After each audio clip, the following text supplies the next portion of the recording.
আসসালামু আলাইকুম। আজ আমি খিচুড়ি বানাচ্ছি, আপনারা দেখতে থাকুন। এখানে সরষের তেল দিয়ে দিচ্ছি, কড়া গরম হয়ে গেছে।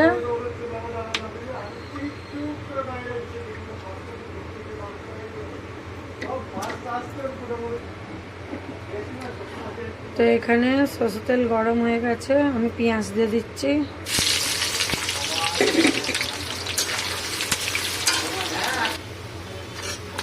এখানে পেঁয়াজ বাদামি কালার হয়ে গেছে। এখানে আমি আদা রসুন বাটা একসাথে মিক্স করা দিয়ে দিচ্ছি। এই যে দেখুন,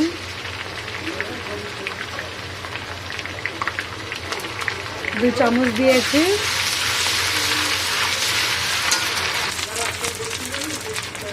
তো এখানে এলাচ লং ডালচিনি তেজপাতা আছে, দিয়ে দিচ্ছি। এইগুলো সব পাক হয়ে গেছে, আমি সবজি কাটাগুলো দিয়ে দেবো।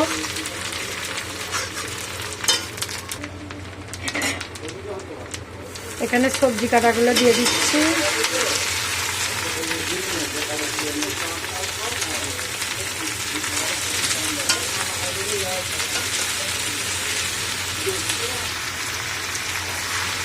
এই সবজিগুলো তেলে দিয়েছি, একটু ভাজা ভাজা করে নিচ্ছি। তারপরে আমি মশলা দেব। তো এটা ভাজা ভাজা টাইপের হয়ে গেছে। তো এখানে আমি নুন দিয়ে দিচ্ছি 1 চামচ, 2 চামচ নুন দিয়ে দিচ্ছি। ফের লাগলে পরে দেব। এখানে ধনে গুঁড়ো দিয়ে দিচ্ছি 2 চামচ। দেখুন, এখানে জিরে গুঁড়ো দিয়ে দিচ্ছি 2 চামচ, জিরে গুঁড়ো দিয়ে দিচ্ছি। ঝাল লঙ্কা গুঁড়ো 2 চামচ দিয়ে দিচ্ছি।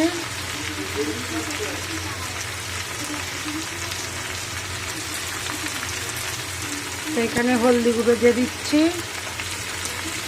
2 চামচ, 3 চামচ। এবারে একটু পানি দিয়ে দেব। তো এখানে পানি দিয়ে দিচ্ছি খানিকটা। তো মশলাগুলো কষছি, দেখুন মশলাগুলো ভালো করে কষতে হবে। তো এখানে টমেটো আর কাঁচা লঙ্কা দিয়ে দিচ্ছি, দেখুন।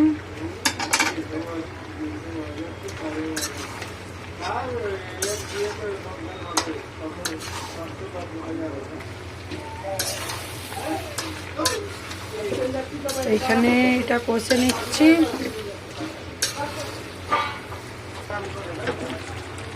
তো এখানে ছোলাটা সেদ্ধ করে নিয়েছি, এখানে ঢেলে দিচ্ছি ছোলার ডাল। এখানে এটা কষে নিচ্ছি, নিয়ে এখানে ভাতটা করে রেখেছিলাম, এটা দিয়ে দিচ্ছি। দেখুন, একটু গরম পানি দিয়ে দেবো, হয়ে যাবে। তো এখানে ভাতটা ঢেলে দিয়েছি, আপনারা দেখতে পেলেন। তো এখানে আমি গরম পানিটা ঢালবো, দেখছেন। গরম পানি ঢেলে দিয়েছি। এটা ফুটে উঠলে ধনে পাতা দেব, হয়ে যাবে খিচুড়ি। তো এই খিচুড়িটা মাঝে মাঝে তলায় নাড়তে হবে, নাহলে পুড়ে যাবে। এরকম করে নাড়ছি, দেখুন। কপিটা কড়াইটা আলুটা সেদ্ধ হচ্ছে। তো এখানে খিচুড়িটা হয়ে গেছে, আমি লাস্টে ধনে পাতা দিয়ে দিচ্ছি। ধনে পাতাটা দিয়ে একটু ফুটে উঠবে, নামিয়ে নেব।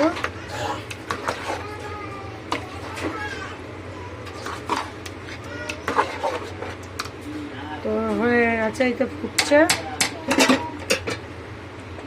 এই যে ফুটছে, হয়ে গেছে, তার মানে হয়ে গেছে। এই তো খাবি এক্ষুনি করা। আপনারা দেখে সাবস্ক্রাইব লাইক কমেন্ট করে দেবেন। এখন নাই দাদা,